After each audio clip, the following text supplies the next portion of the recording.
आज जो हमारे गेस्ट हैं यहाँ पर बैक स्टेज पर, उनकी जो एनर्जी है वो नेक्स्ट लेवल है। वो इंडिया के सबसे पॉपुलर मोटिवेशनल स्पीकर्स में से एक हैं। Please give an energetic and warm welcome to the one and only Sonu Sharma.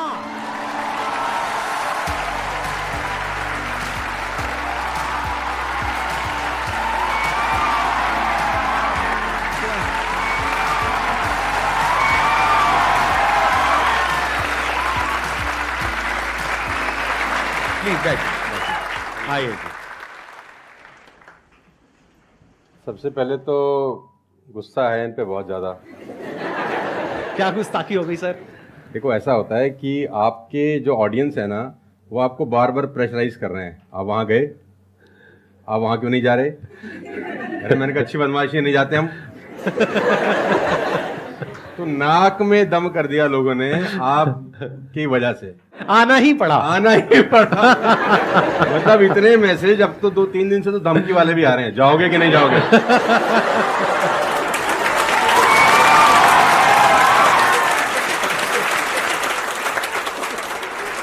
इस बहाने मिलना तो हो गया ना सर? इस बहाने मिलना हो गया। और मैं जानता हूं कि 2-2.5 महीने से हम लोग प्रोसेस में थे कि आपके से मुलाकात होगा, लेकिन अच्छा लगा बच्चों की एनर्जी देखकर और आपसे मिलकर वाकई में।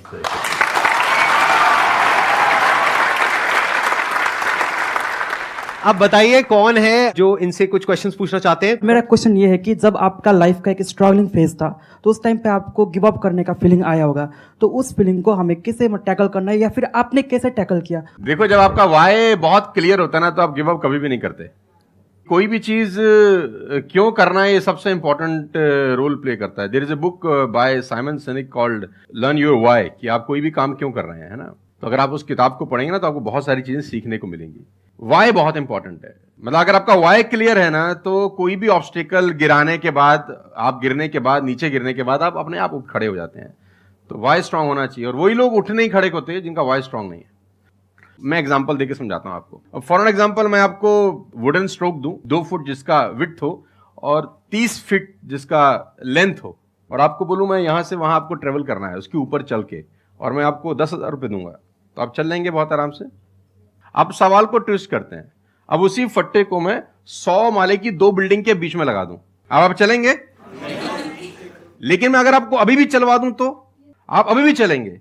अगर आपको पता हो कि दूसरी बिल्डिंग में आपकी बेटी है और उस बिल्डिंग में आग लग गई है, और मैं आपको 1 रुपया भी नहीं दूंगा, फिर भी आप चलेंगे, बिकॉज आपका वाई क्लियर है। जब जब आपका वाई क्लियर होता है ना, तो कोई भी ऑब्स्टिकल, कोई भी गिरावट आपको कभी रोक नहीं सकती। लेकिन जब वाई क्लियर नहीं होता, तो छोटी सी छोटी ऑब्स्टिकल भी आपको वापस ले जाती है जहां से आपने जर्नी स्टार्ट किया होता है। वाई इंपॉर्टेंट है। आप सबसे मेरा एक क्वेश्चन है, आप कैसे बनना चाहते हो? जैसे एक होता है कि जरा सा भी कोई थोड़ी सी भी प्रॉब्लम आई तो रोने लग गए, परेशान हो गए।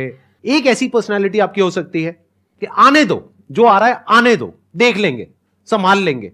वो किसके अंदर हो सकता है? जिसने बहुत सारी छोटी छोटी प्रॉब्लम्स को फेस किया है, वही तो बोल सकता है ना आने दो। इस बात को अच्छे से समझ लो कि स्ट्रांग बनते कैसे हैं। स्ट्रांग बनते हैं प्रॉब्लम से, फेलियर से, स्ट्रगल से, सक्सेस से नहीं। सक्सेस से तो दिमाग खराब होता है हम सबका। सच बता रहा हूं आप लोगों को। अभी आप लोगों के लिए सक्सेस बहुत इंपॉर्टेंट है ना। सक्सेस से कुछ नहीं होता है। सक्सेस जब मिल जाते हैं, हम अपने कंफर्ट जोन में चले जाते हैं और दिमाग खराब हो जाता है, ईगो बढ़ जाती है। बट एक्चुअल में एक इंसान अंदर से जो स्ट्रांग बनता है ना, वो बनता है ठोकरे खा खा करके, प्रॉब्लम्स को फेस करके, स्ट्रगल्स को देख करके। तो आप जितना अभी इस एज में फेलियर्स को देख लोगे, फेलियर से डरोगे नहीं, उतना ही आने वाले 10 साल बाद स्ट्रांग हो जाओगे। With all the respect and regard to everybody, आप देखेंगे कि जो सड़क किनारे बहुत सारे लोग रह रहे होते हैं ना, तंबू वंबू लगा के कुछ सामान बेच रहे हैं टाइप्स, वहां देखना उनके बच्चों का इम्यून सिस्टम बहुत शानदार होता है। वो सर्दी में, जनवरी की सर्दी के अंदर वो नंगाई खेल रहा होगा सर, और हमारा पैम्पर्ड बच्चा ब्लैंकेट के अंदर उसको जुकाम हो जाता है, जरा सा हवा लग जाए ठंडा।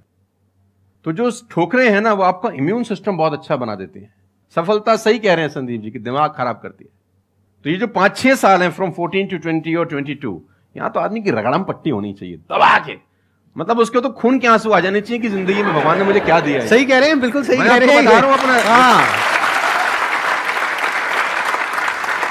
जो मैच्योर लोग रहते हैं, जिनको लगता है कि यार एक कुदरत टेस्ट ले रही है यार हमारा, वो तो खुद ही बोलता है, अगर 2-4 साल कुछ ना हो ना, ऊपर देख के बोलता है कुछ कर नहीं रहे क्या।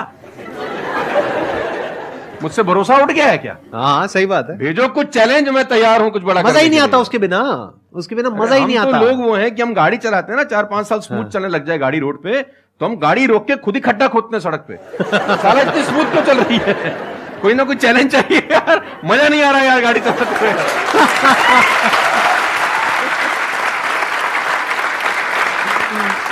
तो चैलेंजेस आपका इम्यून सिस्टम बहुत अच्छा करती हैं, और मेरे हिसाब से 14 और 20 साल का जो एज है, इसमें तो खूब पिटाई होनी चाहिए आदमी की, खूब रगड़ा पट्टी होनी चाहिए, ताकि उसका इम्यूनिटी एक बार अच्छी हो जाए, बाकी का उसका जो 60-70 साल का जिंदगी है ना, वो लोहा हो जाता है। आपको खुद पे भरोसा रखना बहुत जरूरी है। दुनिया तो नहीं करेगी, ये तय है, दुनिया तो चड्डे में बम लगाएगी आपके। हाँ, तकलीफ ये नहीं है कि चड्डे में बम लगाएगी, तकलीफ ये है कि रिमोट भी अपने हाथ में रखेगी जब मन करे। हाँ, जब मन करेगी वो ठास। दुनिया पे बात है। भरोसा नहीं करेगी, ये तय है। लेकिन अगर आपने भी भरोसा नहीं किया अपने ऊपर, तो मुझे लगता नहीं है कि वो ऊपर जाएंगे तो वो खुश होगा। वो कहेगा मैंने क्या बना के भेजा था यार, तुमने साला खुद पे ट्रस्ट नहीं किया यार। मेरा ये मानना है कि आदमी पहाड़ की चोटी से गिर जाए ना, वापस खड़ा हो जाता है। ऊंट से गिर के भी खड़ा हो सकता है, लेकिन अपनी नजर में गिर जाए ना, फिर आदमी खड़ा नहीं होता कभी। हमारे को अपनी नजर में खड़ा होना है। मेरा एक क्वेश्चन है आपसे, ये जो आप अपने वीडियोस में बार बार साला साला बोलते हो, तो आपका साला एक्चुअल में है या नहीं है? नहीं, बिल्कुल है, हष्ट-पुष्ट है। कहते ना सारी खुदाई एक तरफ। एक्चुअली मैं उसको याद करता हूँ, लोग कुछ और वही मैं सोचते हैं। आजकल का जो दौर है ना, जो मुझे कई बार लोग बोलते हैं आप साला मत बोला करिए, लेकिन साला बोलने से जो वजन बढ़ता है ना बात में, वो कुछ और शब्द उसको भरपाई नहीं कर पाता। वो उसकी भरपाई नहीं हो पाती। और कभी कभी जैसा लोग मुझे बोलते हैं मत यूज करो, ये वो आदमी है जो नेटफ्लिक्स देख रहा है और न जाने क्या क्या देख रहा है और क्या क्या सुन रहा है, लेकिन उसको मेरे से पंगा है थोड़ा सा। हर आदमी रहता है ना कि इस देश में हर आदमी से खुश हो सकता है क्या? If everybody likes you have a serious problem, है ना? अगर दुनिया में सब आपको पसंद करते हैं तो आप में कोई प्रॉब्लम है, फिर आपने कोई समझौते ही किए हैं जीवन के अंदर। हाँ। तो मैं वो जानबूझ के बोलता हूं, क्योंकि उसका जो वजन है ना यार, मैं और बोलना चाहता हूं और भी कुछ लेकिन रोक लेते हो।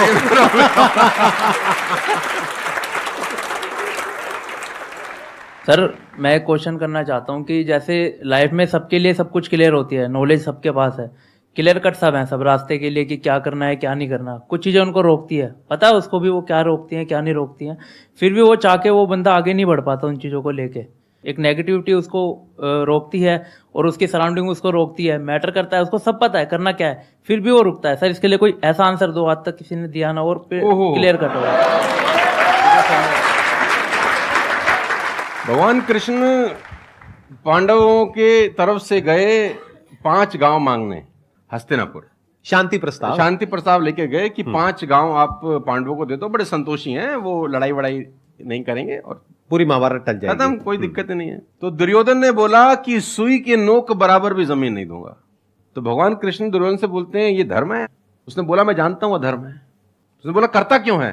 बोला पता नहीं ऐसी कोई शक्ति है जो मुझसे करवाती है।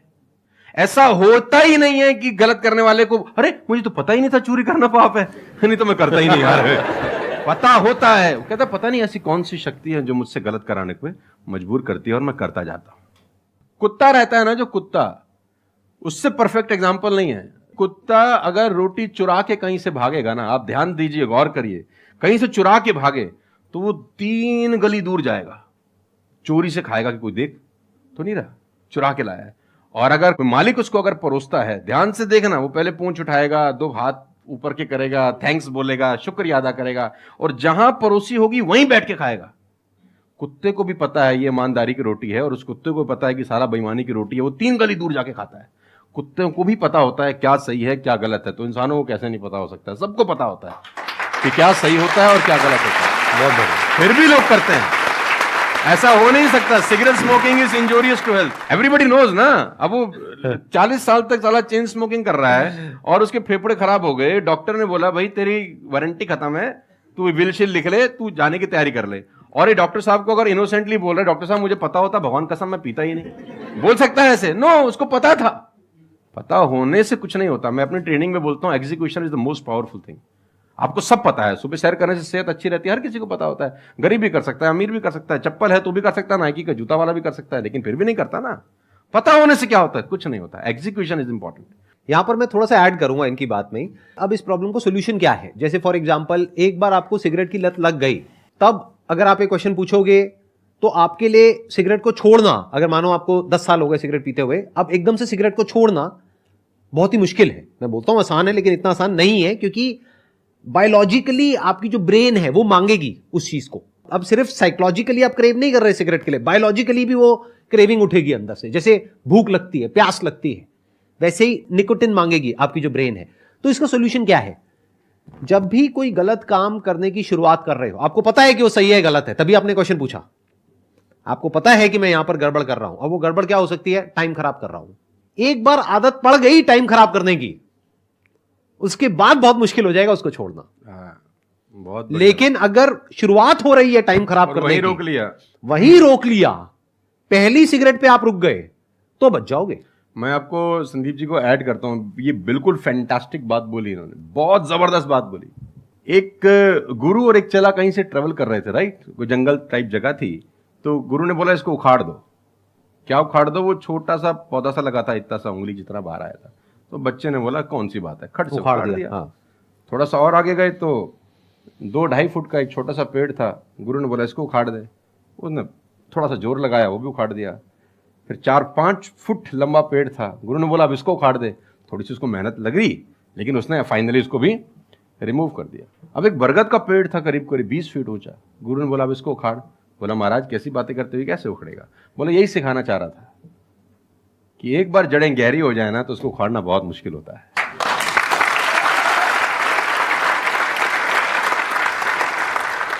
मेरा क्वेश्चन ये है कि जैसे कि हम पढ़ते हैं, आजकल ये हो रहा है कि हम मैक्सिमम हमारा फोकस ये होता है कि हम पढ़ेंगे और ये चीज़ मतलब जॉब करेंगे, लेकिन ये होता है कि जब वो नहीं होता हमारे से, तो हमें मतलब हमें कुछ बड़ा सोचना चाहिए कि हाँ अब इससे भी बड़ा कुछ हो सकता है, मे बी वो ना हो, कुछ बड़ा, मतलब अपनी थिंकिंग को कैसे बढ़ाएं, वॉश करें। देखो, ये जो सोच है ना कि मुझे पढ़ना है और फिर मुझे जॉब चाहिए, ये सोच ही गलत है। अगर आप मुझसे पूछोगे तो मेरे स्टैंड पॉइंट से सोच पता है क्या होनी चाहिए? इतना तगड़ा इंस्ट्रूमेंट हमको मिला हुआ है, ये जो ह्यूमन बॉडी है, इसको एक इंस्ट्रूमेंट की तरह देखो। कितना कमाल का इंस्ट्रूमेंट है, क्या ब्रेन है हमारे पास में, क्या थिंकिंग पावर है, क्या एबिलिटीज है। इसको हम यूज कर रहे हैं किस लिए? सर्वाइव होने के लिए। सर्वाइव तो जानवर भी कर जाते हैं, उसमें क्या बड़ी बात है? तो नॉलेज को यूज करो, यानी एजुकेशन को यूज करो कुछ क्रिएट करने के लिए। माइंडसेट को चेंज करो। अभी क्या एज है? 20 साल, 22 साल। अभी सोचो कि मैं अपनी पूरी लाइफ को क्रिएट करने वाली हूं। 20 साल, 30 साल, 40 साल, 50 साल, अभी पूरी लाइफ पड़ी है। उसको कैसे क्रिएट करना चाहते हो आप? कैसी लाइफ चाहते हो आप? उसको क्रिएट करो, और उस नॉलेज को, उस एजुकेशन को यूज करो उसको क्रिएट करने के लिए। अगर एजुकेशन सिस्टम से वो नॉलेज नहीं मिल रही है तो बाहर से ले लो। इंफॉर्मेशन एज बोलते हैं इसको। इंटरनेट पे भरी पड़ी है नॉलेज, नॉलेज की कहां कमी है? और अपने दिमाग को खोलो। सिर्फ ये लाइफ नहीं है कि मैंने यहां से पढ़ाई करी, उसके बाद में मुझे जॉब लग गई तो मैं सक्सेस हूं, जॉब नहीं लगी तो मैं फेलियर हूं। अरे नहीं, वो समय गया। आज अनलिमिटेड ऑप्शंस हैं। फिर भी अगर हम ऐसी बात करते हैं तो इसका मतलब क्या है कि अभी हमारा दिमाग खुला नहीं है, दिमाग बंद है। बोलते हैं ना, mind is like a parachute, it can't work unless it's open. तो दिमाग को खोलो, देखो दुनिया में क्या क्या हो रहा है। Job is not the only way to make money, there are lot of ways to make money. You must have that capability to create something of value for the society, for the world. अगर आप ऐसा कुछ कर सकते हो तो दुनिया तैयार है आपको पैसा देने के लिए। आप इसको ऐसे देखो, मैं आपसे एक क्वेश्चन पूछता हूं। आपकी लाइफ में मानो कोई बहुत बड़ी प्रॉब्लम है और वो किसी पर्टिकुलर प्रोडक्ट से या सर्विस से सॉल्व हो जाती है, आप पैसे दोगे या नहीं दोगे? देंगे। दोगे ना? तो और लोग भी तो आपको देंगे। इसी को तो बिजनेस बोलते हैं। मेरा एक वीडियो है, अगर टाइम मिले तो देखना, कि इस दुनिया में जंगल का शेर बनना, सर्कस का नहीं। शेर तो सर्कस में भी रहता है ना। अब वो जो चाबुक वाला ना उसको नचाता है, आग में से भी कूदने को बोलता है तो बेचारा कूद जाता है। उसको सिर्फ सहूलियत ये होती है कि उसको टाइम पे खाना मिल जाता है बस। लेकिन जो जंगल का शेर है उसको कभी मिलता है, कभी नहीं मिलता। उसको रोज हॉन्ट करना पड़ता है। Every day when the sun rises उसको भागना पड़ता है शिकार के लिए, नहीं तो वो शाम का अपना सूर्यास्त नहीं देख सकता, मर जाएगा। डेली भागना है, डेली दौड़ है, डेली लड़ाई है, डेली जंग है उसकी। लेकिन सर्कस के साथ कोई जंग है ऐसी नहीं। उसको धूप की तकलीफ नहीं है, धूप उसको पड़ेगी नहीं, बारिश उस पर आएगी नहीं, सेफ सिक्योर है, मस्त रह रहा है, उसकी टेक केयर हो रही है। लेकिन साला कोई जिंदगी है? बच्चे भी पूंछ पे हाथ लगा के चले जाते हैं जब पूंछ बाहर घूम रही होती है। अब यही पिंजरा हटा दो, अब बच्चे को बोल हाथ लगाइयो, है ना? तो जिंदगी में बनना, तो जंगल का शेर बनना, चैलेंजेस होने चाहिए। आराम से 2 टाइम का खाना मिल जाएगा, वो तो सर्कस वाली कहानी है, मुझे सूट नहीं करती। जंगल में रहे, खाना मिलेगा नहीं मिलेगा लेकिन शान से जिएंगे। 100 साल की नालायक जिंदगी से 30 साल की साले शानदार जिंदगी ज्यादा अच्छी है।